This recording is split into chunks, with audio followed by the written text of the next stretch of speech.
nous allons maintenant, finir l'après-midi par une table ronde débat en abordant l'aspect éducatif du thème d'aujourd'hui, c'est-à-dire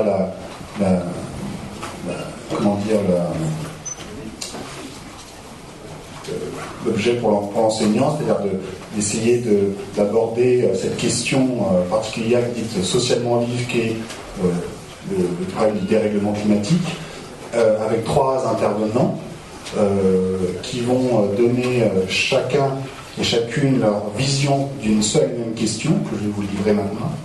La question est la suivante: quels sont les enjeux éducatifs et les défis à relever pour un enseignant qui aborde les questions des dérèglements climatiques? Un enseignant d'SVT ou bien un enseignant d'histoire géo, on verra au travers de ces des différents intervenants qu'on peut avoir un regard complémentaire, ou en tout cas qui peut se confronter, on va dire, au travers de cette table ronde, avec dans un premier temps Monique Dupuis, qui est inspectrice générale chargée de l'éducation et développement durable, donc l'inspection générale, et qui nous fera une présentation de 10 minutes une réponse à cette question d'un point de vue du professeur d'enseignement des SVT. Ensuite, on a Caroline Léinger-Frézal qui nous parlera du point de vue de l'enseignant, cette fois-ci d'histoire géo. Et puis Benoît Urjoli, chercheur en didactique à Lyon, qui nous parlera de ses travaux sur les pratiques enseignantes au traitement de cette question particulière d'une question socialement vive autour des changements climatiques. Je vous laisse la parole. Donc, oui, excusez-moi, le déroulement, je le précise, 10 minutes chacun, ensuite 20 minutes de discussion entre vous, et ensuite la discussion s'ouvrira à l'ensemble du public pendant une vingtaine de minutes, 20 à 30 minutes suivant les questions. Voilà, désolé. Est-ce que vous m'entendez comme ça? Il faut que je sois comme ça. Donc déjà, je suis inspectrice générale en SVT et accessoirement en charge de l'éducation et développement durable, puisqu'il n'y a pas d'inspecteur général d'éducation et développement durable. Ce sont des missions que l'on a. Alors, la question qui était posée...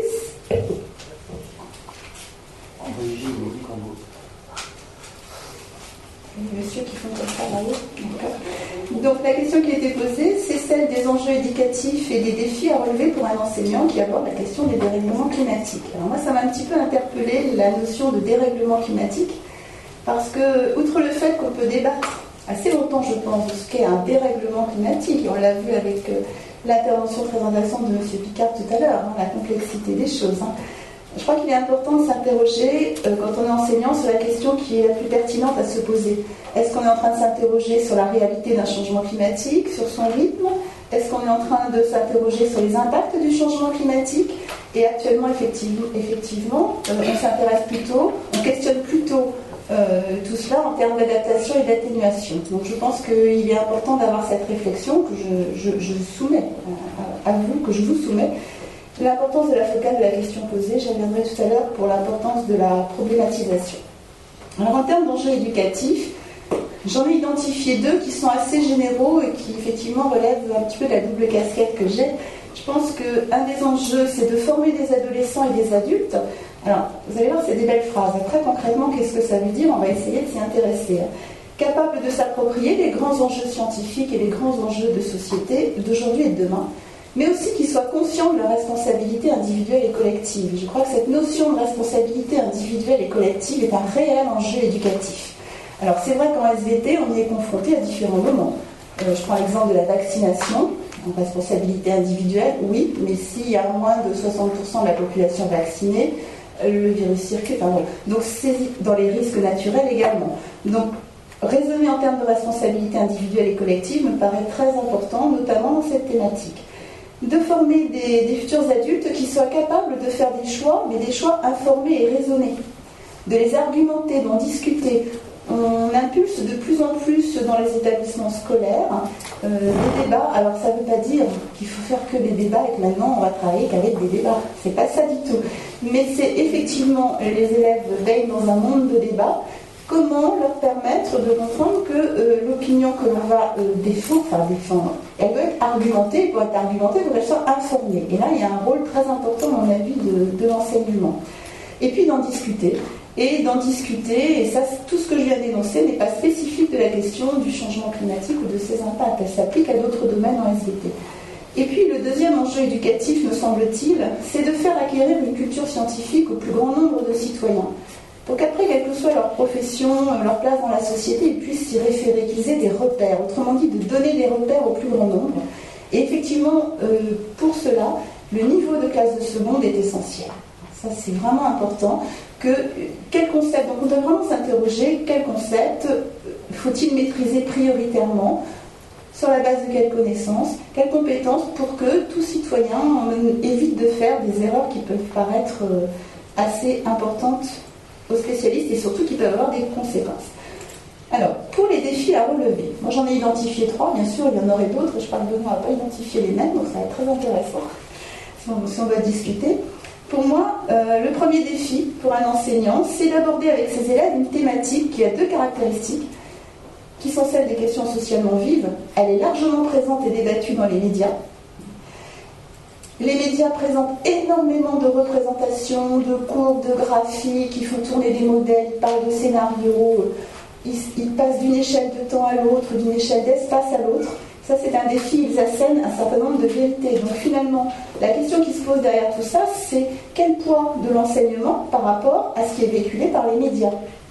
Et ça, c'est un défi qui est, à mon avis, très important, même si là encore, ce n'est pas le seul domaine.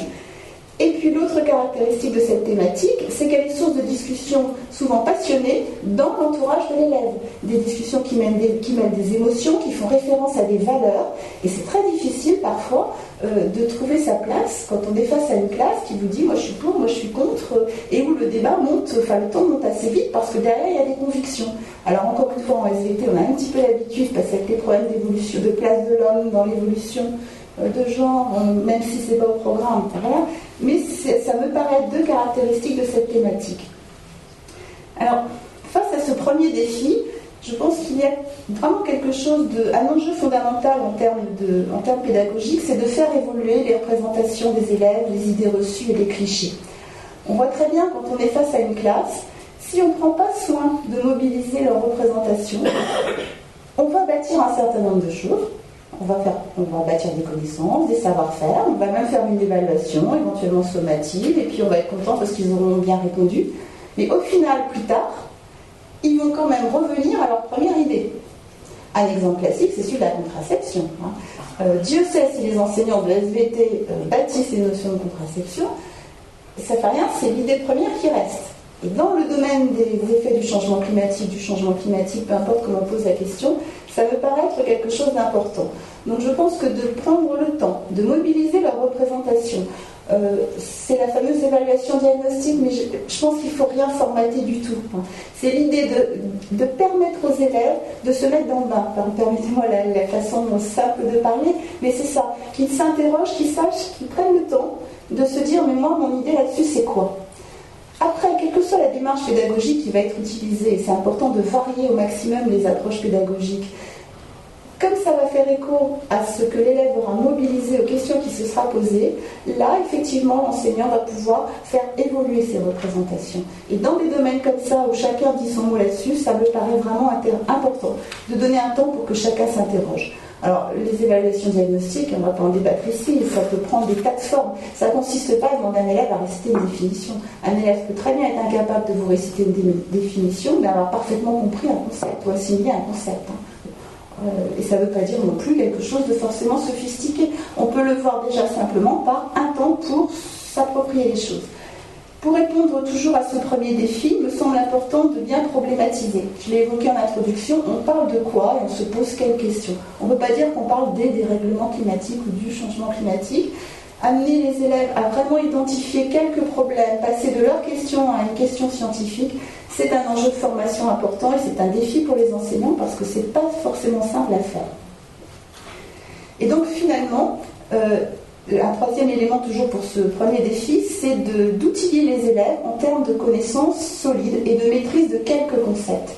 Alors ça nécessite bien évidemment d'avoir identifier quelques concepts qui ne sont pas forcément bien identifiés dans les programmes. Dans les programmes, vous avez des listes de connaissances, et c'est plutôt les mots-clés qui vont interroger. Et c'est vraiment de se poser la question, je pense, quand on est enseignant, mais finalement, avec du bon sens et avec les mots que l'on a, mais finalement, qu'est-ce que je veux leur faire passer comme message? L'essentiel, c'est quoi là-dedans? Et qu'est-ce qu'il faut qu'ils aient maîtrisé? Je donnerai un ou deux exemples tout à l'heure, oui, le temps passe très vite. Et donc, c'est permettre aux élèves de passer du statut de simple relayeur d'une information qu'ils ont entendue, qu'ils vont transmettre à d'autres, à celui d'un passeur d'une information raisonnée. Et je crois que là, c'est tout l'enjeu de la formation. Que peut apporter l'enseignement par rapport à ce qui se passe hors la classe? Eh bien, ça va être ce changement de positionnement. L'enseignant va vraiment y contribuer. Et puis, toujours pour ce premier défi, ce qui me paraît être quelque chose d'important, c'est de permettre aux élèves de comprendre, dans le cadre d'une culture scientifique, comment la science se construit et quelle est sa place.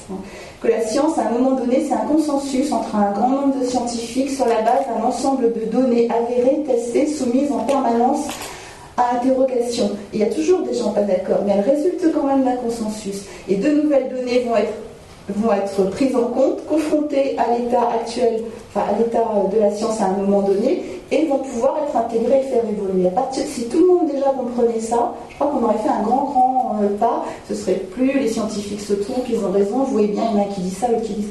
Voilà. Distinguer ce qui va être de l'ordre d'une controverse de ce qui va être de l'ordre du consensus établi par une communauté scientifique et qui évolue régulièrement. Le deuxième défi me paraît être de permettre aux élèves de s'approprier le fonctionnement d'un système complexe tel que le climat. Alors, on a très bien vu là encore tout à l'heure aussi, enfin, même les spécialistes, distinguer climat, météorologie, enfin, bon. Donc concrètement, quand on est enseignant, est-ce que l'élève, ce qui est important, c'est qu'il sache définir un climat?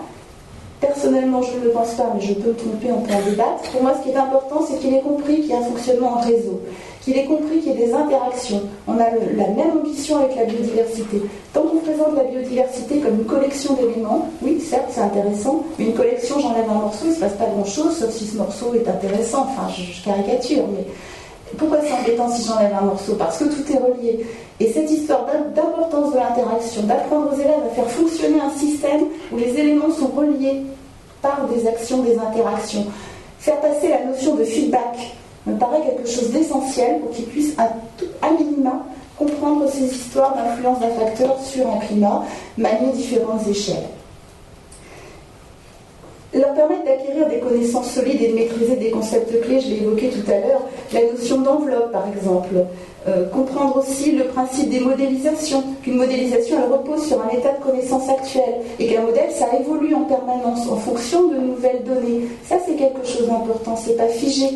Et de montrer, de prendre le temps, si à un moment donné dans la scolarité on peut prendre le temps de montrer voilà ce que prévoyait un scénario en 1995, ce qu'il prévoyait pour 2010. Voilà ce que ça a donné. Finalement, on était quand même dans la fourchette, c'était pas complètement idiot. Oui, mais entre-temps, d'accord, donc c'est pas complètement idiot. Et maintenant, on a intégré des nouvelles données, ce modèle, il évolue et il va permettre de prévoir peut-être un petit peu mieux ce qui va se passer. C'est vraiment plus que dans ce domaine-là particulièrement, c'est vraiment ça qui me paraît être important. S'approprier quelques échelles de temps et d'espace. L'idée qu'il y a des variations climatiques, ça c'est important. On est dans un monde où on voudrait que tout ne bouge pas. Quand on écoute les médias, il faut qu'il n'y ait rien qui change. Alors je n'ai rien contre les médias, hein. C'est les idées un petit peu transmises. À comprendre qu'on est dans une dynamique, et là les enseignants de SVT qui mettent l'évolution au cœur de leur enseignement, c'est important. Ça change, ça a toujours changé. Donc la question c'est pas est-ce que ça change, la question c'est est-ce que ça change plus vite, moins vite, est-ce que ça change pour les mêmes raisons. Et donc comprendre que par le passé il y a eu des variations et qu'on peut les reconstituer et que ce qui s'est passé par le passé va permettre justement de faire des scénarios et de se projeter. C'est donner du sens au savoir, notamment cette histoire de l'éducation A, mais il y a une grosse évolution. Moi je suis admirative des pratiques des enseignants, essentiellement au collège mais aussi en lycée, parce qu'en SVT, et dans d'autres disciplines, il y a vraiment une grosse évolution. Et notamment vis-à-vis des éducations A, c'est-à-dire autrefois de mon temps jadis, il y a très longtemps, quand j'ai enseigné pendant 25 ans, on faisait un chapitre et puis après, maintenant on va voir les éducations A. Alors maintenant, il y a quand même un changement d'approche. On prend des thématiques concrètes, actuelles, qui sont des thématiques d'éducation à l'environnement, et on s'en sert pour interroger les savoirs, ou alors pour donner du sens au savoir qu'on a acquis. Et ça, c'est quelque chose de très important pour faire sens pour les élèves. Les confronter à des situations nouvelles, ce sont les fameuses tâches complètes, sessions ouvertes. Alors là encore, on n'est pas passé d'un seul coup de tâches complètes, c'est diversifier, mais de temps en temps permettre de mobiliser ce que l'on sait. Et puis le troisième défi, et je terminerai là-dessus, en espérant ne pas avoir été trop longue, c'est d'aborder pour les enseignants une thématique qui n'est pas toujours explicitement dans les programmes. Ça, c'est pas évident. Et bien, du coup, ça nécessite par moment de donner de la cohérence aux élèves. C'est-à-dire, ils ont acquis un certain nombre. Les savoirs sont fondamentaux. Je ne voudrais pas qu'on pense que les savoirs n'ont plus de sens. Les savoirs sont fondamentaux. L'interrogation sur les concepts sont importantes de la part d'une équipe enseignante. Je vais arriver à faire passer quelle grande idée. Et là, on travaille en partenariat avec les scientifiques divers et variés pour qu'ils nous disent, justement, ils nous aident à identifier, attention, il faudrait être vigilant que cette idée-là, elle arrête d'être répandue, et puis celle-là, par contre, ça c'est important. Voilà. Enfin, c'est identifier plus des choses comme ça. Après, chaque enseignant est un expert. Donc la mise en musique de tout ça, avec des démarches variées, il va savoir le faire. Je pense que c'est plus se mettre d'accord sur des grands axes. L'implication aussi dans les autres enseignements, parce qu'il y a les programmes de SVT avec quelques accroches sur les changements climatiques en seconde, en terminale spécialité. Alors si on balaye un peu plus large, on a tout ce qui est nourrir la planète, etc., notamment en première, mais on voit bien qu'on n'est pas pile dessus. Par contre, à chaque fois, c'est l'occasion de montrer les interfaces, les interactions entre les éléments, et tout ça, ça va permettre à l'élève, même si on n'a pas strictement abordé, aujourd'hui on fait le changement climatique, et bien en fait il est outillé pour comprendre ce qui va être dit dans ce domaine-là. Alors les autres enseignements, j'attire votre attention sur le programme d'éducation morale et civique qui va sortir, qui vient de sortir, qui va être appliqué à la rentrée. Pour les enseignants de SVT, il y a vraiment une contribution qui peut être intéressante à ce programme. Bon, je ne vais pas les citer tous, les EDE, etc. Les dispositifs éducatifs, et puis l'éducation au développement durable avec les projets et les démarches globales de développement durable qui permettent, et je terminerai là-dessus, à l'élève de faire sens quand il s'implique dans un projet. Il va faire avec les autres, il va penser avec les autres, et surtout il va ouvrir l'école sur le territoire. Il va avoir des partenaires, il va confronter ses idées à ce qu'il est possible de faire, parce que d'autres qui sont complètement, qui lui étaient inconnus dans son entourage, vont pouvoir contribuer avec lui à avancer ou le confronter à ses contradictions. Voilà. Merci.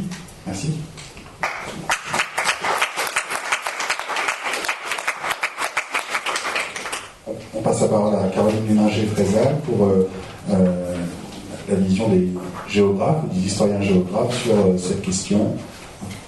Enjeux et défis à relever pour un enseignant qui traite le thème des changements climatiques. Bonjour. Alors, je remercie d'abord les organisateurs de la journée d'avoir permis à une géographe de participer, parce que ça favorise le dialogue entre les disciplines. Surtout que ce que je vais vous dire va peut-être vous paraître surprenant après avoir passé une journée sur le changement climatique, puisque le climat n'est plus véritablement un objet d'enseignement, en tout cas au lycée, en géographie. Alors il est encore présent au collège, dans un chapitre qui s'appelle Ménager l'atmosphère, en 5e, puisque l'ensemble du programme de 5e est structuré autour du développement durable. C'est même le principal objet le principal objet d'enseignement cette année-là.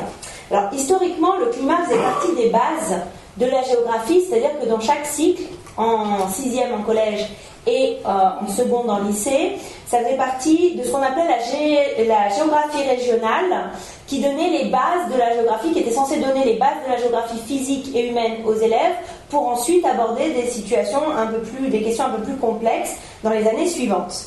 Mais donc dans cette géographie générale, il y avait le climat, mais pas que, le relief, la tectonique des plaques, donc des choses que aujourd'hui la SVT prend en charge. Pourquoi ? Parce que dans les années 90, fin des années 90-2000, en fait, il y a eu un redécoupage des territoires disciplinaires, et tout ce qui relève dans la géographie savante de ce qu'on appelle la géographie physique ou de la géographie environnementale a basculé du côté des sciences de la vie et de la terre. Ça correspond pourtant un réel champ de recherche dans la géographie savante, puisque une des définitions qu'on donne de la géographie, c'est que c'est une science à l'interface entre l'homme et les sociétés. Et moi, dans mon UFR, par exemple, je travaille avec des hydrologues, des géomorphologues, des biogéographes, dont le travail, tant dans les méthodes que dans les objets, sont très proches des sciences du vivant. Donc, on a une construction scolaire qui est un petit peu éloignée de la construction savante. Alors, le climat au collège, l'analyse du climat, donc dans ce chapitre qui s'appelle « Ménager l'atmosphère », elle se fait par le biais de deux problématiques qui orientent fortement l'analyse qu'on fait du climat, puisqu'il s'agit d'abord d'identifier les formes de détérioration de la qualité de l'air et les facteurs, et de voir quelles sont les politiques possibles pour améliorer la qualité de l'air, notamment dans un cadre urbain, puisque le cas d'étude qui est imposé est celui d'une ville. Et donc finalement, vous allez me dire, mais qu'est-ce qu'on fait avec tout ça? Eh bien, en fait, on montre comment dans les villes se pose la question du transport, qui génère, et des réseaux d'une manière générale, qui génèrent des détériorations de la qualité de l'air. On voit également quelles sont les politiques, alors très souvent à une échelle très locale, qui sont mises en place, les plans de déplacement urbain, les agendas 21, etc., qui peuvent être mis en place. Et puis, on regarde aussi comment la configuration spatiale des lieux oriente tout ça. Alors, le climat n'est pas vraiment le centre du sujet, ni le changement climatique. Néanmoins, il reste un élément du paysage, mais c'est loin d'être le cœur. Hein. Donc c'est pas complètement hors du sujet, mais c'est pas le centre non plus. Alors on y vient notamment dans la deuxième phase des études de cas, qui sont ce qu'on appelle la mise en perspective.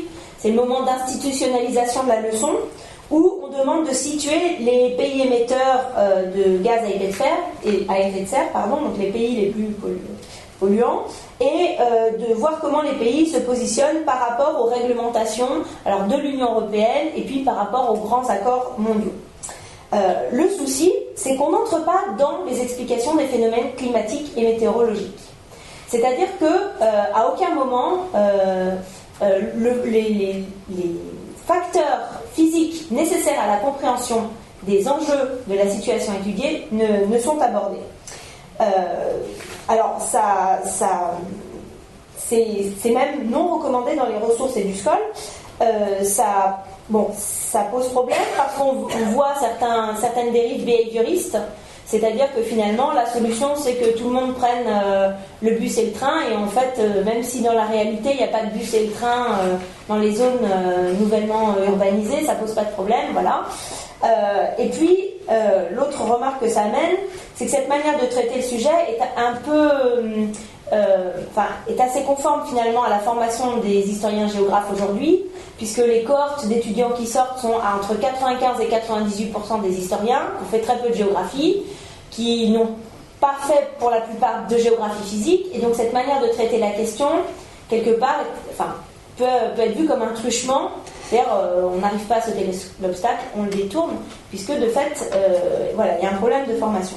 Alors au lycée, le climat en tant que tel a disparu, mais il y a quand même des entrées dans lesquelles on peut indirectement le traiter, parce que, notamment en seconde, qui est aussi structurée autour du développement durable, où les climats et les enjeux climatiques peuvent ressurgir. Mais il faut quand même aller chercher très loin.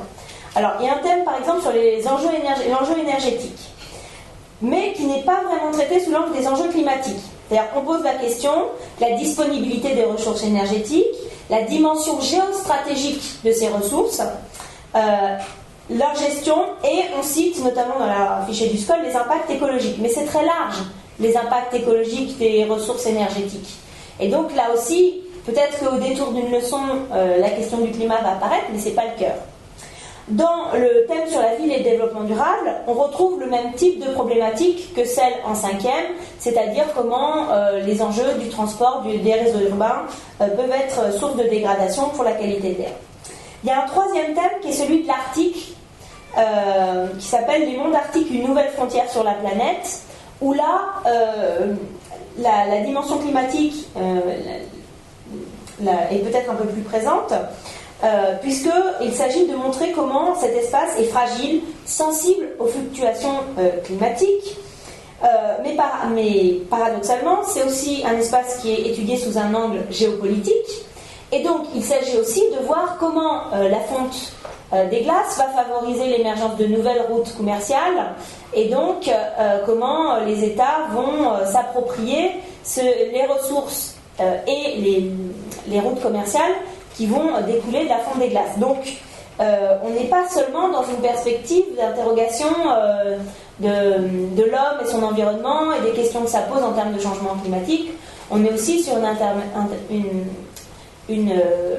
un questionnement qui est géopolitique et géoéconomique. En première et en terminale, il n'y a plus rien. Alors, finalement, on voit bien dans le portrait que je vous ai tracé que le changement climatique n'est pas un objet d'enseignement à proprement parler. Il n'est pas complètement absent, mais ce n'est pas un objet d'enseignement.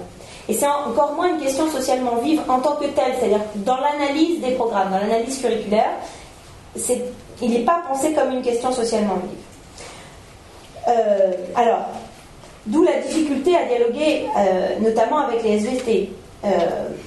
Alors, la difficulté de dialogue, elle est liée à 3 points. Le premier, c'est les découpages disciplinaires. C'est-à-dire, en fait, quand on regarde, quand bien même, alors c'est vrai pour le changement climatique, mais c'est vrai pour d'autres points. C'est-à-dire que les points qui pourraient donner lieu à un dialogue entre SVT et géographie ne sont jamais dans les mêmes années. On étudie les risques en 5e, rarement dans les mêmes années. Non. On étudie les risques en 5e, par exemple, et vous allez étudier les risques en 4e ou en 3e, je ne sais plus. Voilà, 4e. Donc il y a très souvent des décalages, en fait, quand on fait une analyse de l'ensemble des curriculums géographie SVT, il y a peu de points où il est facile de faire vraiment un dialogue. La deuxième chose, la deuxième chose, c'est que, comme je vous l'ai dit tout à l'heure, on a évincé la dimension physique de notre enseignement, et donc du coup, ça biaise un petit peu la manière d'éclairer le phénomène. Et la troisième chose, c'est que les pratiques dominantes en géographie, et ça a été montré dans la thèse de François Audiger il y a déjà plus d'une vingtaine d'années, elles sont majoritairement dans un modèle qu'on appelle les 4 R, c'est-à-dire qu'on a tendance, c'est pas une norme, mais c'est une pratique dominante, à enseigner des résultats réalistes qui sont des référents consensuels et qui s'inscrivent dans un refus du politique. Et que quand les pratiques dominantes s'inscrivent dans un discours où on délivre la vérité du monde, eh bien on a du mal à questionner ensuite cette vérité sous un angle de questions socialement vives. Voilà, je vous remercie de votre attention.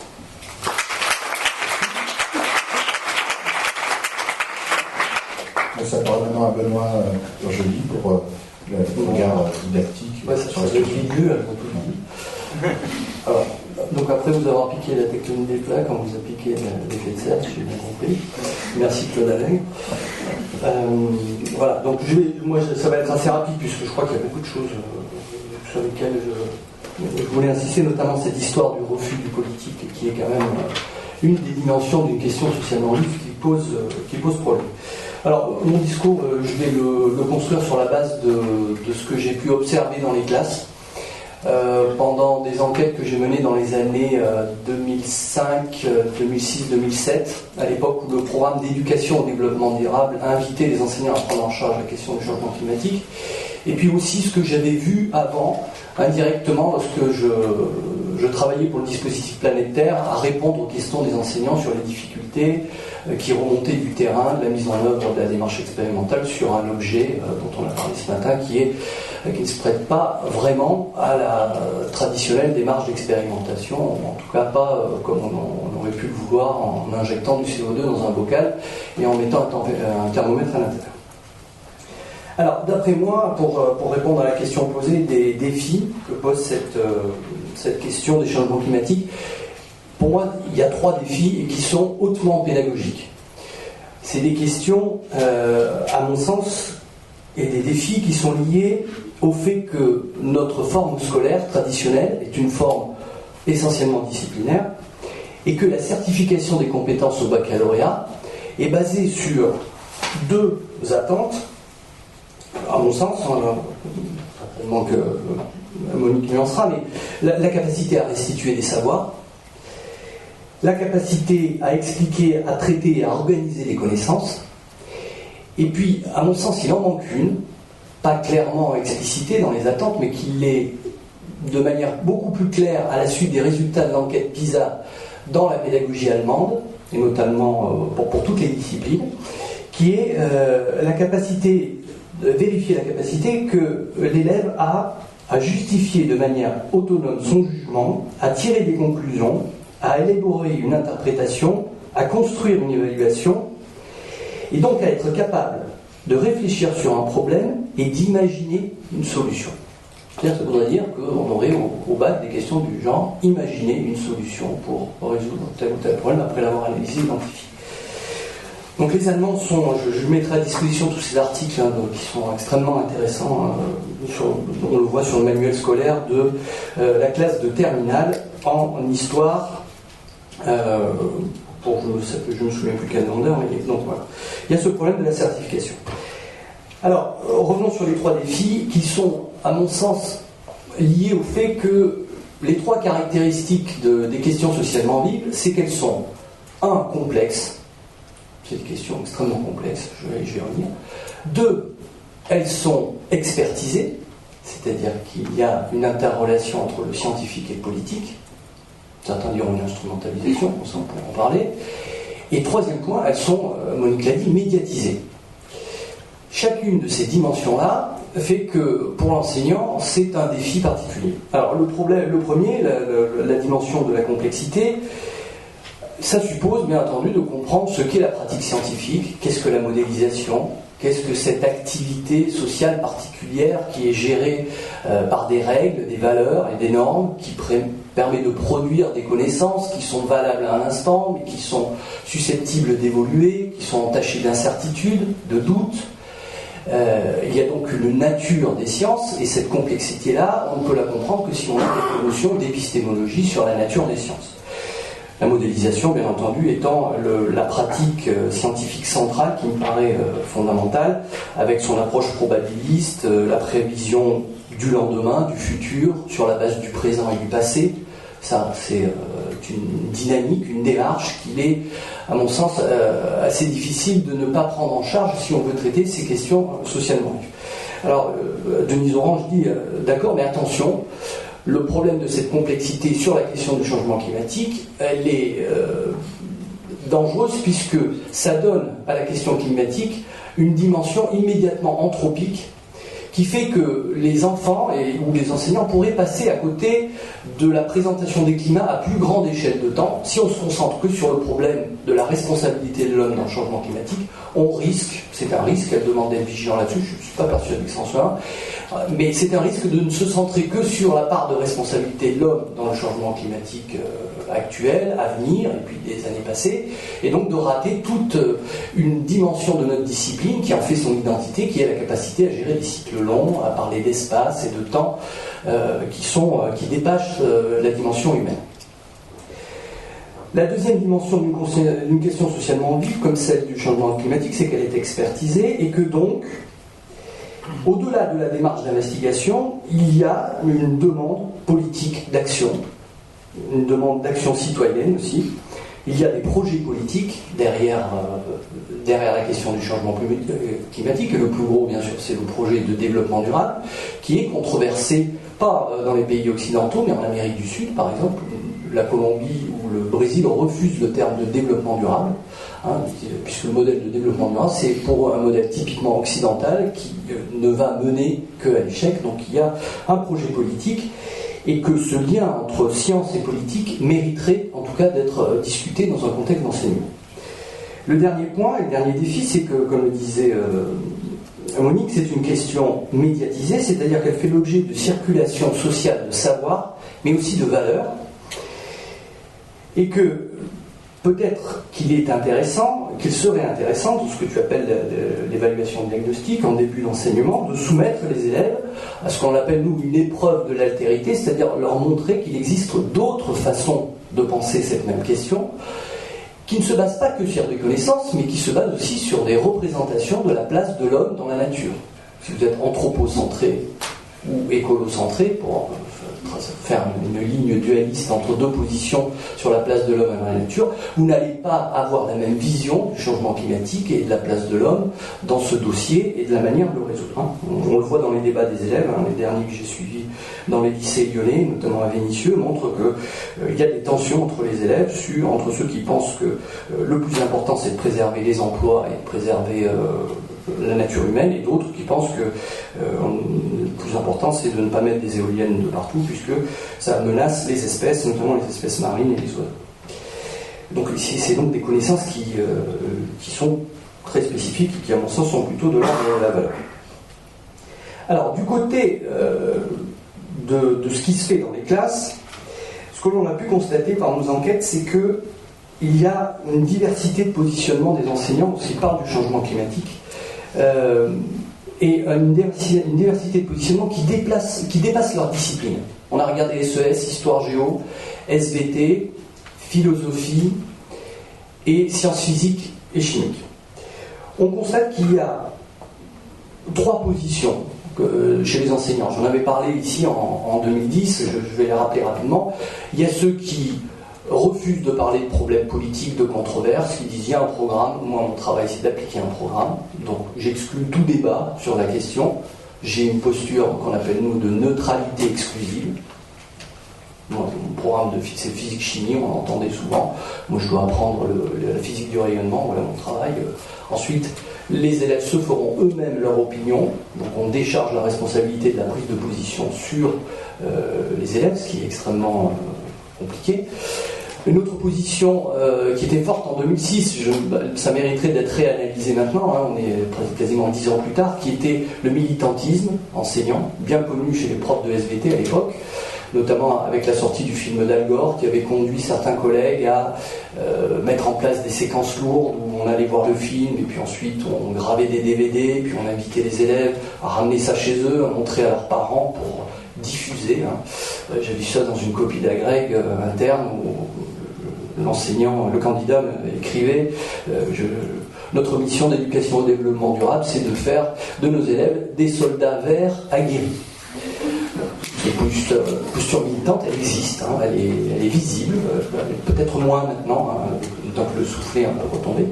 Et puis il existe une troisième position qu'on appelle nous d'éducation critique, de critique sociale, qui va jusqu'à remettre en cause le projet politique de développement durable, qui est souvent pris en charge par les profs d'histoire géo et de philosophie, qui ont l'habitude de traiter de cas de tension de valeurs, de dimension politique, et dont l'objectif est de discuter justement, il y a effectivement des connaissances, elles sont en débat, voilà comment fonctionne la science, il y a de l'épistémologie, voici aussi, derrière tous les discours que vous entendez sur le changement climatique, indirectement le positionnement autour des valeurs que l'on peut voir par tel ou tel acteur, en mettant en évidence des réseaux d'acteurs. À l'époque, c'était le réseau Artus Bertrand, Hulot, qui était quand même très structuré, qui avait essayé de pénétrer l'école. Vous vous souvenez tous de ces expositions et de ces affiches qui ont servi plus à décorer les couloirs et les CDI qu'à faire de l'éducation au développement durable. Voilà, donc il me semble important de souligner qu'il existe ces trois postures, qu'on a appelé nous ces 3 postures enseignantes, et qu'elles dépendent, à mon sens, des représentations qu'a l'enseignant de la crise climatique, du projet politique, de la représentation qu'il a de sa mission d'enseignant. Est-ce qu'il doit être activiste? Est-ce qu'il doit former des élèves capables de prendre position politiquement et de changer la société? C'est une philosophie allemande, éducative, qui est très forte depuis le 19e siècle, qui est maintenant très présente dans les classes. Et puis qui dépend aussi, ça c'est un dernier point auquel on ne pense pas souvent, c'est que ça dépend aussi de la position d'enseignant, de la représentation qu'il se fait des élèves et de leur capacité à s'engager. On avait des discours d'enseignants qui disaient « mais moi je ne veux pas parler de débat sur le changement climatique parce qu'ils sont trop petits, je vais semer le doute, je vais me mettre les parents à dos ». Et donc il y a aussi cette dimension-là de représentation de ce que les enfants, du potentiel des enfants, des adolescents, pour parler plus grand, de leur capacité d'autonomisation en fonction de leur âge, et donc avec cette crainte d'avoir des problèmes vis-à-vis de l'institution si on invite les élèves à devenir militants et activistes. voilà les points d'analyse qui me semblent intéressants. Merci. Merci.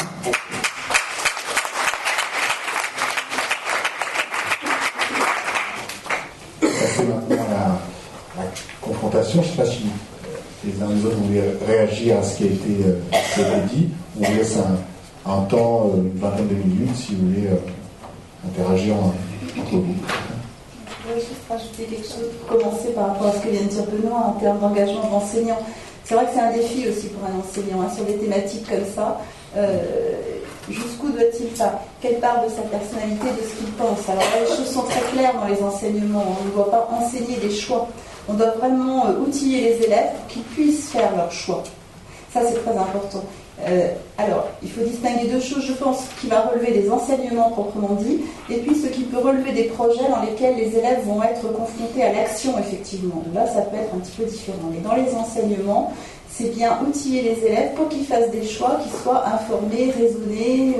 Ça, c'est vraiment important. De toute façon, c'est ça qui fait la valeur du positionnement de l'élève, qui fait réellement sa formation. Sinon, il va être dans la répétition, soit il aime son enseignant et il va faire pareil, soit il est contre, et puis on est quand même avec des ados là, et du coup il va systématiquement prendre le contre-pied, et en tout cas dans les deux cas on n'est pas dans la formation, on n'est pas dans l'acquisition de compétences pour se forger sa propre opinion.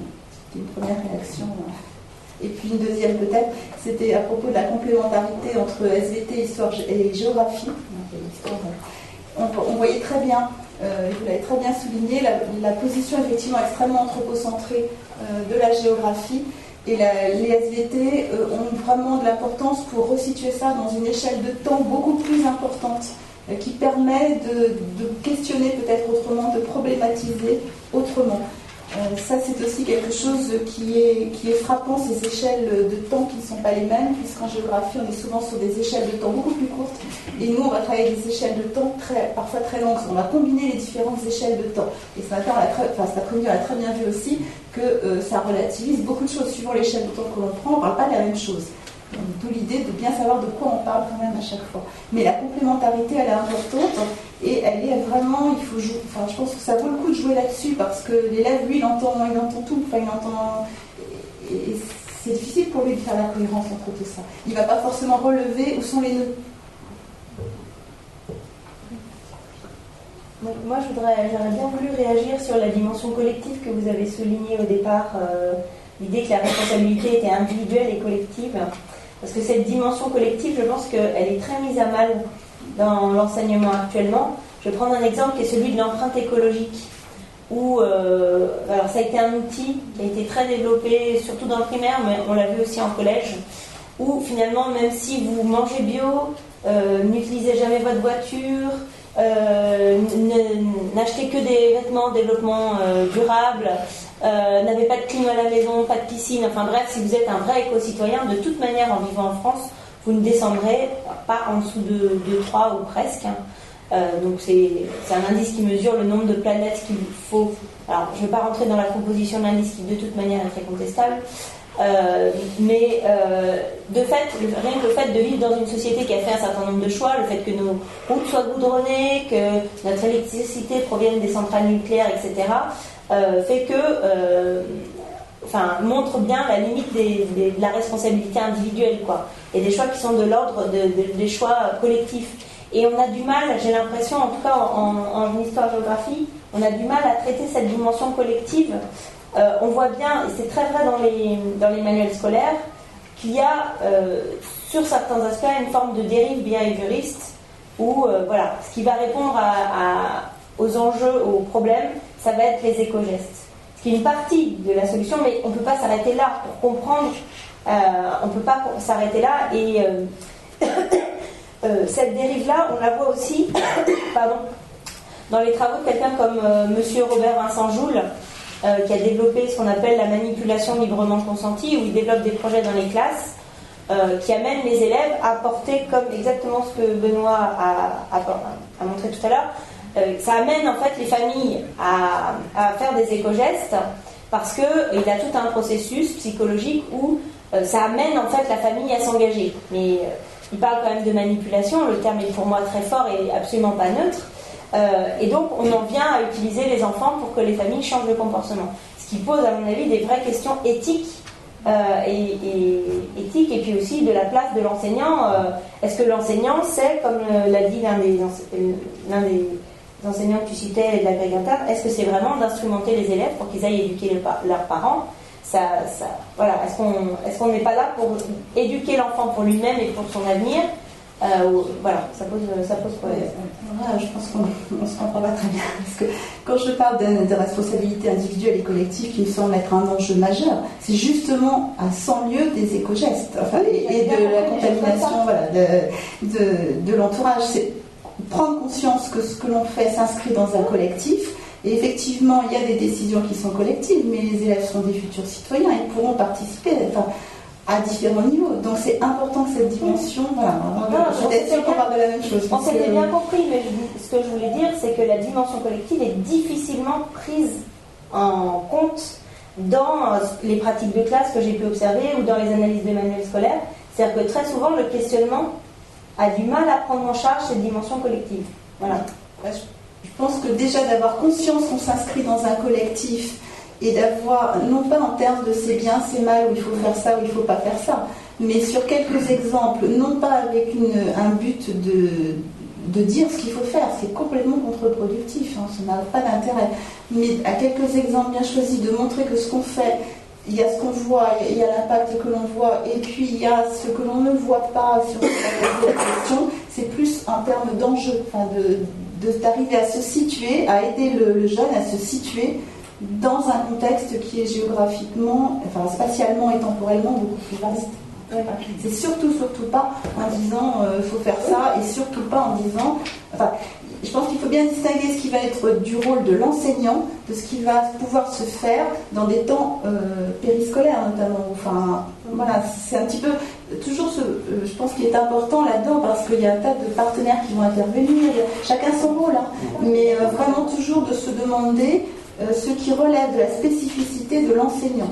Je déteste ce mot, mais quelle est la plus-value de l'enseignant là-dedans? Et c'est vraiment en termes de formation des élèves, et surtout pas en termes de c'est bien, c'est mal, la culpabilisation et tout. On partage la même posture. En même temps, quand tu dis il est là, l'enseignant est là il n'est pas là pour enseigner des choix, il est pour éduquer au choix. Bon, le choix déjà, il est déjà fait pour lui. Le projet de développement durable, on ne lui demande pas beaucoup de le négocier, de le rediscuter ou de l'inventer, d'imaginer autrement. Pire, on lui demande, la circulaire de février 2015, à destination des enseignants, qui s'appelle Mesures au développement durable, par Ségolène Royal et Najat Vallaud-Belkacem, précise qu'il est important de mobiliser la jeunesse et de la faire entrer dans une action. Alors, nous, on a découlé un certain nombre d'opérations dont vous avez peut-être entendu parler, qui s'appelle le Pacte mondial des lycéens, où on a rassemblé 200 lycéens, je crois, dans un établissement de Toulouse, pour faire des propositions, et à Paris aussi, pour faire des propositions d'engagement, quoi. Alors, oui, il y a d'autres mesures, mais quand même, l'idée de faire engager les enfants sur la mobilisation, ça donne quand même une mission à l'enseignant qu'on peut discuter. En tout cas, je ne suis pas persuadé que les profs de SVT soient particulièrement emballés, on va dire, pour faire de la mobilisation. Je voudrais juste relativiser ce que tu dis, tu appelles l'ensemble du texte. C'est-à-dire qu'en fait, il est bien précisé dans cette circulaire, déjà la connexion par cœur, qu'effectivement, il y a des ancrages dans tous les enseignements, que tous les enseignements contribuent, ça n'a pas changé. Et cette histoire d'engagement, elle est resituée dans des projets auxquels pourrait participer l'élève. Autrement dit, c'est quand même un petit peu différent. C'est-à-dire que là, on est dans des démarches de projet avec des partenaires, où les élèves peuvent effectivement imaginer, proposer des actions, s'engager avec des partenaires extérieurs. Donc je pense que c'est très important d'avoir des repères dans tout ce paysage-là. Et pour moi, c'est relativement différent de dire qu'effectivement, à travers des actions, des démarches de projet, impliquant des partenaires, certains élèves vont pouvoir s'engager. L'engagement est évoqué notamment au niveau des éco-délégués, des choses comme ça. Que de dire, c'est pas du tout la même chose que de dire que l'enseignant va devoir lui dire qu'il doit faire comme si, enfin, tu vois ce que je veux dire. C'est pour ça que je te cherchais, on se connaît suffisamment longtemps, mais l'ensemble du paragraphe... Alors, en même temps, puisque tu tires ce fil-là, le fil du partenariat, est-ce que les profs de SVT sont formés à la construction de partenariats au-delà de la petite visite ou de l'intervention du conférencier? Un partenariat sur ces programmes-là, c'est quand même... je pense que ça s'apprend. Dans la formation, je ne sais pas si on est beaucoup formé au partenariat. Voilà, ce qui me gêne un tout petit peu, on ne va pas prendre tout notre temps, parce qu'on peut continuer au café. Maintenant, c'est dire. Donc, en fait, ce qui me gêne un tout petit peu, c'est quand tu dis est-ce que l'enseignant de SVT est formé au partenariat? Pour moi, il y a une différence entre avoir un interlocuteur extérieur pour une sortie ou autre et établir un réel partenariat dans le cadre d'une démarche de projet qui, elle, en général, n'applique pas qu'un enseignant de SVT, mais un ensemble de quelques enseignants, d'autres acteurs de la communauté scolaire. Et je pense que c'est à ce niveau-là que le partenariat s'interroge le plus. Voilà. Je fais un petit peu la différence entre une intervention que l'on peut solliciter sur un plan scientifique ou autre ponctuel et un réel partenariat où on va faire appel à l'expertise des partenaires, mais dans le cadre de la construction d'un projet. Je ne sais pas si je suis claire. C'est juste pour moduler un petit peu. Il y a différentes formes de partenariat. Voilà. Moi, je voudrais bien revenir sur le développement durable et le fait que c'est effectivement un cadre qui est imposé aux enseignants. Et en géographie, il me semble que ça se pose vraiment de manière différente de la SVT, parce que voilà, le développement durable n'est pas une perspective, mais l'entrée principale par laquelle on aborde les problèmes pendant 2 ans, 2 années entières. Et du coup, c'est une contrainte énorme dans la manière dont on aborde les problèmes. Et pour moi, enfin, d'un point de vue épistémologique et didactique, des 2 points de vue, ça biaise la manière dont on aborde les choses et ça, à mon avis, empêche vraiment de poser les bonnes questions. Puisqu'en fait, on n'avait pas besoin du développement durable pour penser les risques, par exemple, ou pour penser le climat, mais le fait de poser ces questions-là en termes de développement durable comme un concept qui est appris en début d'année et qui se traduit par 3 cercles, systématiquement 3 cercles en fin de leçon, fait que, en fait, on arrive en 5e à une vision du monde qui, pour moi, est catastrophique, qui est une vision extrêmement dichotomique, puisque le développement durable, c'est d'abord et avant tout une forme de développement économique, d'un point de vue anthropocentré. Donc on est dans une durabilité faible selon la typologie de Dominique Vivien. Et donc du coup, on arrive à... voilà, il y a ceux qui s'en sortiront, les riches. Ok, ils auront un peu de pollution, mais on a les moyens de gérer les problèmes de santé, etc. Et puis il y a les pauvres, et eux, ils s'en sortiront pas. Et donc on a une vision du monde extrêmement manichéenne, et qui, à mon avis, nuit à l'appréhension des notions disciplinaire et nuit à la compréhension des enjeux du monde. Alors, un professeur qui a un peu de recul, un peu de formation, peut bien évidemment nuancer ça, peut bien évidemment aller vers une vision beaucoup plus mitigée. Mais néanmoins, on a quand même un programme qui est extrêmement binaire. Et du coup, je pense que les choses, j'ai l'impression, parce que j'avais analysé les programmes de SVT, que les choses ne se posent absolument pas dans les mêmes termes. Parce que pour vous, d'abord, le développement durable a une perspective de durabilité forte. Et ensuite, c'est-à-dire que c'est les écosystèmes, c'est l'environnement qui doit être durable et pas le développement. Et ensuite, parce que pour vous, notamment au collège, c'est une perspective et pas un objet d'enseignement en soi. Je crois que vous avez répondu effectivement. C'est ce que j'allais dire, l'approche est complètement différente, on voit très très bien. Nous, on ne va pas montrer en SVT par le développement durable, on va rentrer par des questions environnementales, par des questionnements sur les ressources limitées de la planète en termes numériques, en termes de ressources minérales, on va rentrer par la biodiversité. Donc effectivement, on n'a pas du tout cette approche anthropocentrée. Donc on va venir au développement durable. Secondairement, on va inscrire... J'en vois qui hoche la tête, oui, mais quand même moins. Par rapport à la géographie, c'est flagrant. Il n'y a qu'à lire les intitulés de programme. Effectivement, l'approche n'est pas la même. Donc, on a probablement moins ce problème. Vous avez encore 5 minutes si vous voulez. D'accord. Ok, je me tourne vers l'auditoire. S'il y a des questions. Une première. Oui. Bonjour Pierre-Olivier Prévost. Vous l'avez évoqué tous les trois sur le choix du terme de développement durable que je trouve troublant, puisque c'est finalement un modèle politique. Et vous parliez d'outiller les élèves au choix, et on les enferme tout de suite dans un choix déjà fait pour eux. On ne leur présente pas au final les deux autres modèles, un développement à tout crin ou une décroissance douce, et plutôt que de parler d'enjeux planétaires et après éventuellement dans d'autres matières qui ne relèvent peut-être pas des SVT, d'évoquer des choix politiques qui vont derrière. J'avais une deuxième question, plutôt une remarque. Il y a un certain nombre de points en SVT qui sont pour les enseignants très difficiles à vérifier, et ça nous oblige à une certaine croyance. On est obligé de faire confiance aux scientifiques qui nous apportent ces informations-là. Et particulièrement sur les problèmes de développement durable, en tout cas climatique, je trouve qu'il est très très difficile pour nous de faire la part des choses du scientifique, de pouvoir étayer correctement, pour nous déjà, pour pouvoir répondre à nos élèves sur la validité, sur le consensus des modèles qui sont proposés.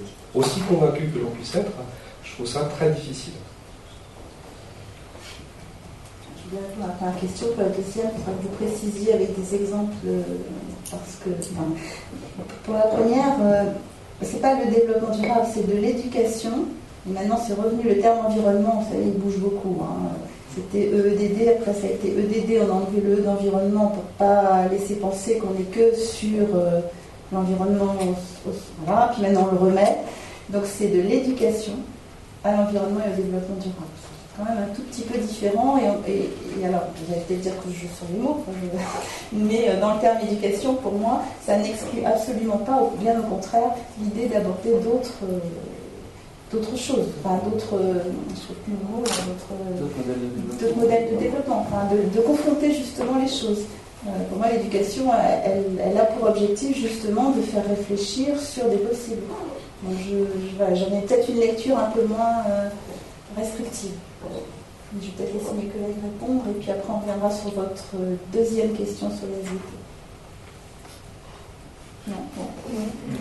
Alors, la deuxième question sur les SVT. Vous pouvez préciser un petit peu, parce que si c'est pour... je ne suis pas sûre d'avoir bien compris. Est-ce que vous voulez dire qu'en fait, les enseignants de SVT, ce qui serait tout à fait légitime, ne maîtrisent pas forcément les modèles et les scénarios, etc. Mais a-t-on besoin de maîtriser réellement le détail des modèles et des scénarios, leurs principes? Enfin, voilà, ou alors j'ai pas compris votre question. Non, c'est exactement ça, sauf que quand on enseigne pendant 10 ans une bêtise sur la convection mantélique, bon, c'est pas dramatique, encore 10 ans, c'est dramatique, mais ça n'a pas tout à fait les mêmes applications.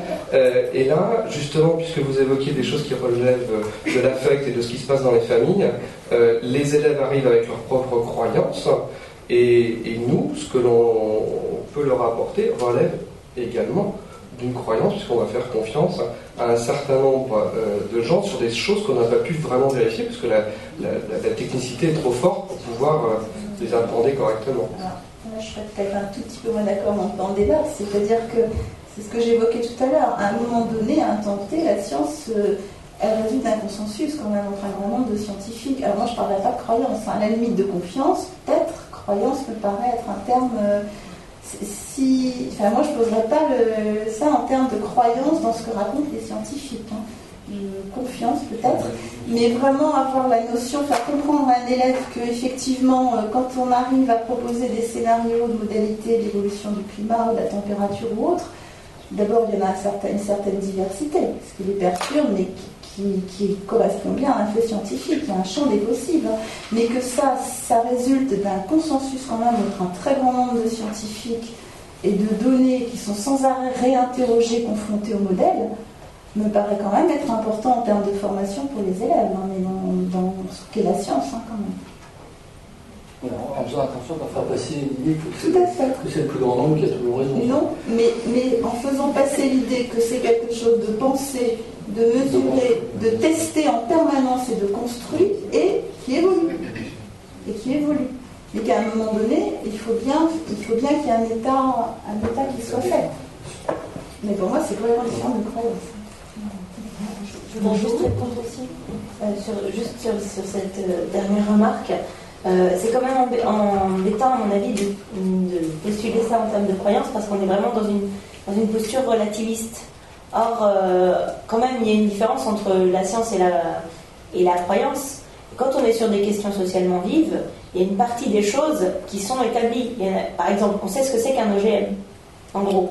Je pense qu'on doit pouvoir trouver une définition suffisamment stable d'un OGM. Par contre, savoir si l'OGM est bon ou non pour nous, en termes sur le plan sanitaire, sur le plan économique, etc., là, on est dans des questions qui sont socialement vives.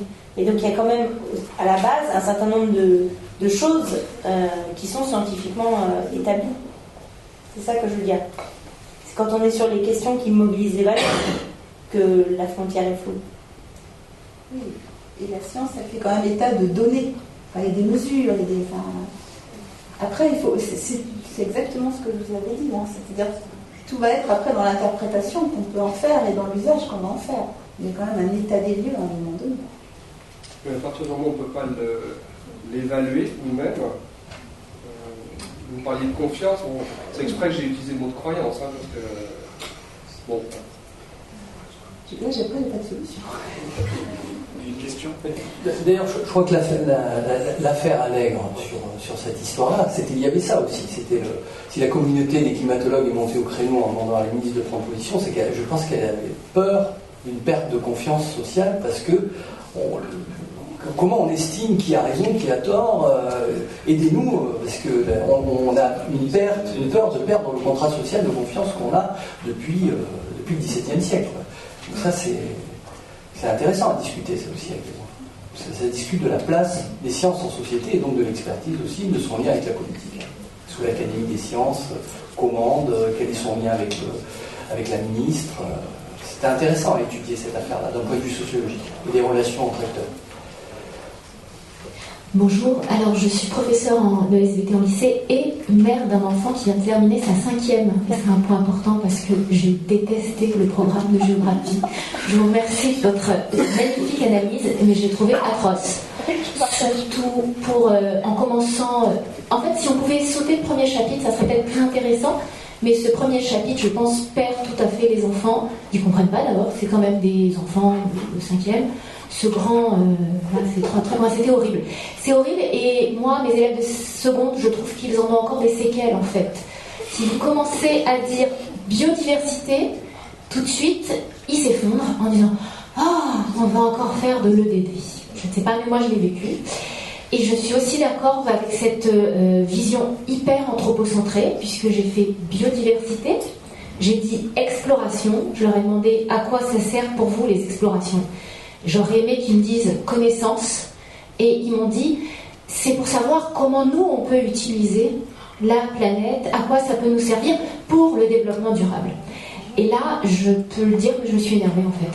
J'aurais dit, vous ne le direz pas à votre prof de géographie, mais c'est pas possible, parce qu'en fait, la connaissance pour connaître, avant de se demander à quoi ça nous sert, et avant de penser que nous, l'espèce humaine, c'est vachement important, voilà.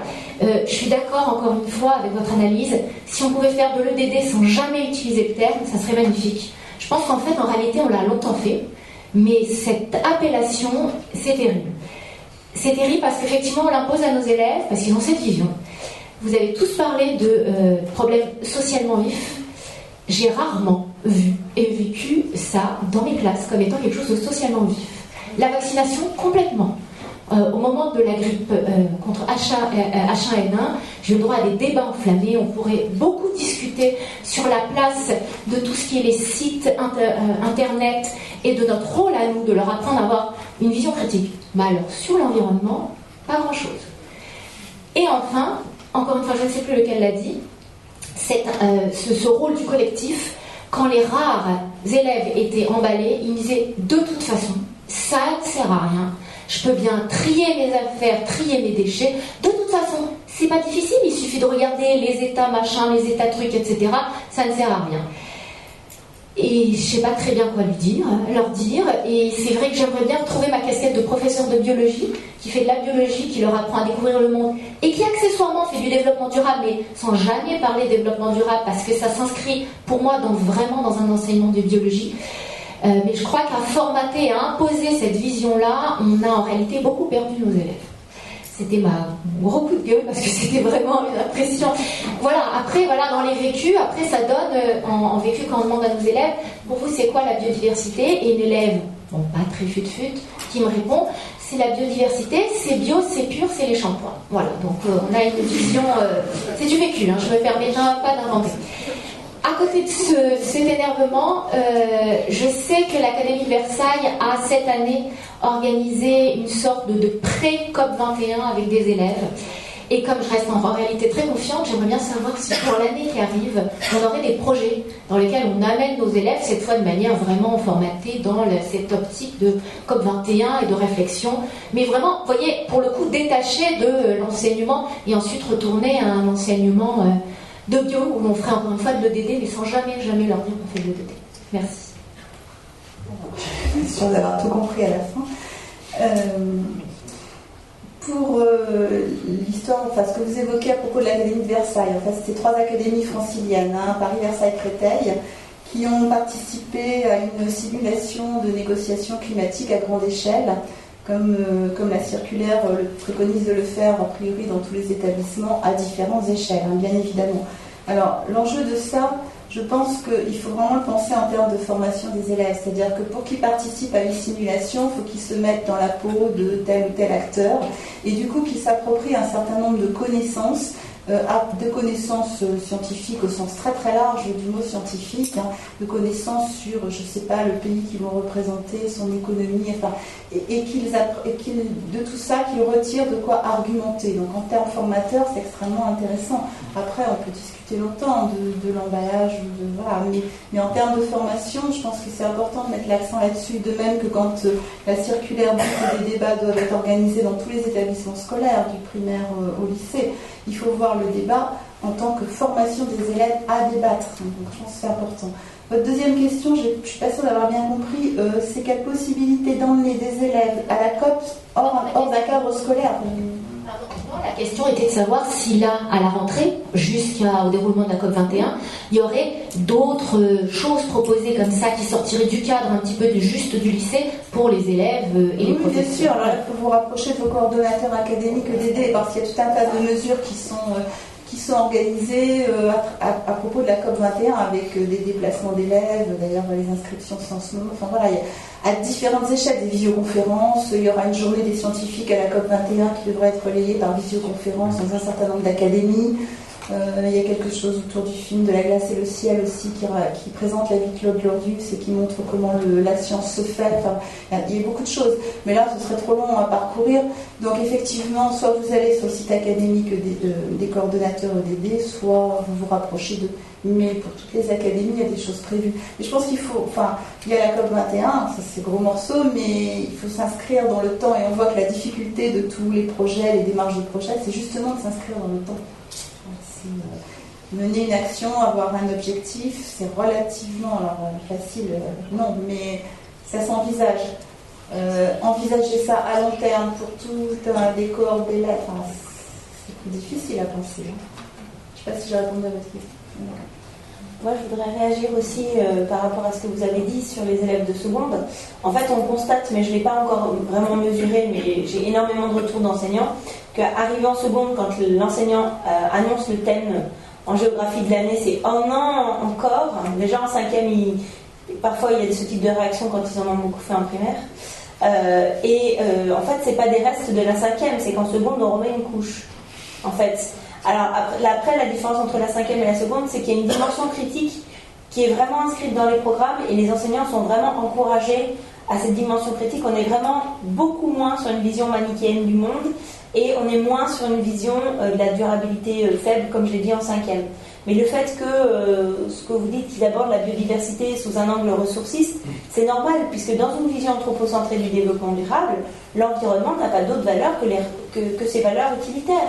Car l'environnement n'a pas de valeur en soi, il est d'abord et avant tout une valeur pour son utilité d'usage et son utilité commerciale. Donc, voilà, oui, c'est horrible, je suis bien d'accord, mais de fait, voilà, ça montre que d'un côté, ils retiennent ce qu'on leur enseigne, quoi. Mais c'est vrai que ça pose une question, parce que, en tant que chercheur, je me demande si on n'est pas dans quelque chose de contre-productif quant à leur représentation du monde et à leur maîtrise des notions de savoir disciplinaire.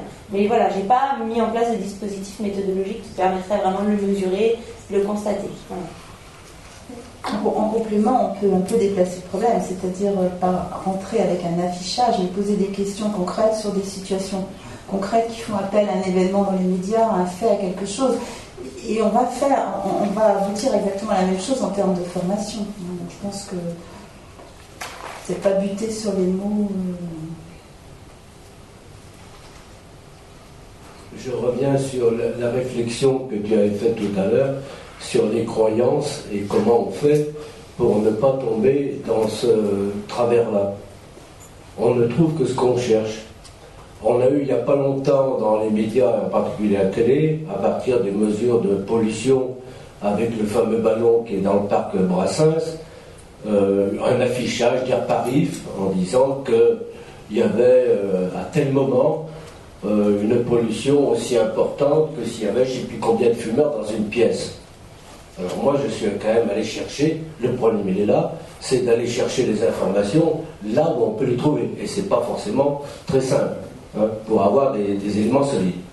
L'un des arguments c'était une partie des suies, du black carbone, vient des feux de cheminée. Alors je me suis dit quand même, feu de cheminée, combien il y a de personnes du bois, feu de cheminée. Je suis allé voir les marchands de bois sur l'île de France. Alors, on m'a donné tant d'austères à l'année, etc. J'ai converti ça en mètres cubes, et ainsi de suite. Ça permet à peu près de chauffer, parce qu'il donne la relation entre d'ester et les mètres carrés chauffables, si on veut dire. Ça chauffe 3000 logements. Et il y a environ 300 000 logements sur l'île de France. Personne ne s'est amusé à aller faire ce petit calcul pour démontrer que leur histoire des feux de cheminée avec du bois, c'était vraiment n'importe quoi. Alors c'est à peu près pareil, je prends un autre exemple tout à fait caractéristique. Lors d'une autre réunion, j'avais posé la question sur le film sur Monsanto, que tout le monde a vu pratiquement, ou revu. Alors là, il y a les bons contre les OGM et les mauvais pour les OGM. Mais dans ce film, il y a un petit passage qui dure 30 secondes, avec une seule phrase. C'est un politique, c'est M. Bush, père, qui est vice-président à ce moment-là, qui est interrogé par le directeur de Monsanto et qui lui demande « Monsieur le vice-président, nous on a des problèmes pour vendre notre marchandise, mais il y a trop de règlements. » Monsieur Bush, qu'est-ce qu'il répond comme vice-président? Il dit « Vous inquiétez pas, la déréglementation, c'est mon job. » Eh bien, quand je demande ça aux collègues, ils ne l'ont pas entendu. C'est-à-dire qu'on le trouve dans un document, ça peut être un film, un discours, une image, on ne trouve que ce qu'on y cherche. Donc le problème, il est là. Et donc il faut aller chercher pour vérifier si les gens qui ont une autorité, l'argument d'autorité, donnent des éléments vrais. Et en particulier, comment on fait les mesures de température, de CO2, de CH4, etc. Comment, avec quels instruments, quelles sont les moyennes, comment on fait? Didier, vous voulez réagir? Oui, moi j'avais une question aussi avant. Ça rebondit un peu sur ce que le monsieur a dit là-bas. Ça me fait penser à un film qui s'appelle Les Nouveaux Chiens de Garde, où il parle un peu du problème de ce qu'on appelle les experts, oui, on a l'impression qu'il y a la multiplication des informations, mais est-ce qu'on sait vraiment d'où ça vient? En plus, est-ce que multiplier les débats, finalement, est-ce qu'il y a vraiment un débat ou quoi? Donc, pour rejoindre ce problème de pollution Île-de-France, moi j'ai lu dans un article, dans un magazine automobile, des gens qui disaient à chaque fois on nous parle des autos, quand il y a des pics de pollution, c'est pas bien l'automobile, mais on pourrait peut-être regarder ce que font les agriculteurs à ce moment-là en termes d'épandage. Est-ce qu'il y a une relation entre agriculture et pics de pollution? Et ça, on n'en parle jamais. C'est une information qui est absente, on va dire, des médias conventionnels. Et aussi, pour revenir à ce que vous avez dit sur, oui, c'est un débat anthropocentré. Parfois, on pourrait aller plus loin en disant, on met la responsabilité individuelle du citoyen avant la responsabilité collective. Donc, on va faire un peu comme il y avait eu peut-être après la crise pétrolière. On va parler de chasse au gaspillage, éteigner la lumière, alors qu'à côté de ça, on fait des routes en goudron, on fait des choix politiques sur le nucléaire, etc. Donc, je sais pas, j'ai l'impression qu'il faut. Enfin, le problème dans les UVT, c'est qu'il y a énormément de politique maintenant qui s'invite dans cette matière. Et les professeurs ne sont pas formés à ça. Enfin, moi, je suis formateur en MMF, donc je suis encore moins formée à ça, et je peux pas former à ça. Et il y a énormément de politique dans les débats. Et quand on fait un débat sur les énergies fossiles versus les énergies renouvelables, les étudiants, ils ont une vision très simpliste, et ils disent aussi la France a fait le choix de limiter ses gaz à effet de serre, mais il y a d'autres pays comme la Chine, c'est pas bien, ils n'ont pas limité, ils n'ont pas fermé leurs mines de charbon. Et voilà, c'est aussi une vision un peu un peu hypocrite. Bon, les mines de charbon en France, c'est plus rentable. Donc, il y aurait vraiment besoin d'une formation politique, je sais pas, ou économique des futurs enseignants de SVT. Je suis pas sûre que l'enseignant de la SVT doit s'emparer de questions politiques. Je pense que d'outiller les élèves pour qu'ils aient des arguments, oui. La question politique, c'est autre chose. Leur permettre de comprendre les différents acteurs et différents enjeux, oui. Après, la question des choix politiques. J'en reviens à ce que je disais tout à l'heure sur la problématique. Ça, c'est pour les économies d'énergie. C'est quoi, ça?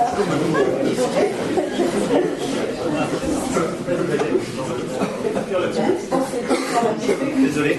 Rouge sur le rouge. Désolé. Je sais plus ce que je disais. Oui, je pense que c'est important. Non, ça marche plus. Je pense que c'est important de bien poser les problèmes avec les élèves. Je parle avec les élèves. Après, quand entre adultes, entre enseignants, on débat. Je vous assure, je ne suis pas dangereuse. Qu'entre adultes, entre enseignants, on débatte, oui, c'est autre chose. Mais je pense que et c'est une difficulté actuellement pour les enseignants, mais c'est de bien arriver à cerner ce que l'on va traiter avec les élèves et comment on va poser les questions. De quelles questions on va réellement travailler avec eux. Je ne suis pas sûre que les questions de politique, au sens, aient leur place. Vous voyez ce que je veux dire? Ça reste un enseignement de SVT qui va permettre de comprendre des phénomènes, de comprendre des choses. Mais après, quand on va débattre des choix et qu'on va mettre la politique et tout, dans une démarche de projet, pourquoi pas, dans un débat argumenté. Il y a une formation au débat, parce que... Il y a une formation au débat. Alors après, on ne va pas rentrer dans ce détail-là, mais il y a plein de sortes de débats. Il y a les débats argumentés, il y a les débats visés philosophiques, il y a les débats, etc. Donc, mais qui ait besoin d'une formation au débat, là on est entièrement d'accord. Mais pour un débat, ce qui me paraît... Un débat, sa difficulté, je pense, pour l'enseignant, c'est de savoir de quoi on va débattre. Et ça, je pense que c'est une réelle difficulté. Si on ne veut pas que ça parte dans tous les sens et que très vite on sache plus qu'on doit gérer. Et le rôle de l'enseignant qui n'est pas facile, c'est en permanence de maintenir les échanges dans le cadre de ce dont on parle. Et de choisir un sujet de débat qui ne soit pas si vaste que du coup tout va pouvoir rentrer dedans. Oui, mais ça nécessite une formation. Mais on pose quand même énergie fossile et énergie renouvelable. On pourra en débattre longtemps parce que là encore, je pense encore une fois qu'il y a dans les programmes les thèmes énergie renouvelable, énergie non renouvelable. L'important, là encore, pourquoi pas poser une question où on va les comparer et faire un versus, mais à ce moment-là, on peut prendre aussi d'autres éléments. On a parlé des éoliennes tout à l'heure.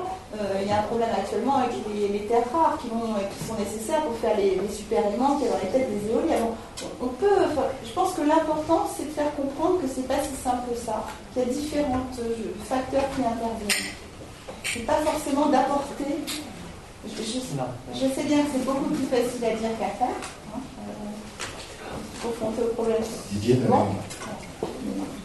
Oui, je peux rajouter quelques mots sur l'aspect de la mesure, tout simplement. Donc, d'une part, il n'y a pas que les scientifiques qui font des mesures. Il y a des organismes dont c'est le travail. Par exemple, la température, c'est les organismes météorologiques qui font les mesures de température. Donc, il y a des réseaux de mesures depuis environ 150 ans maintenant dans les pays développés. Bien sûr, les réseaux ne sont pas complets, il y a énormément de trous, etc. Mais bon, comment on mesure la température?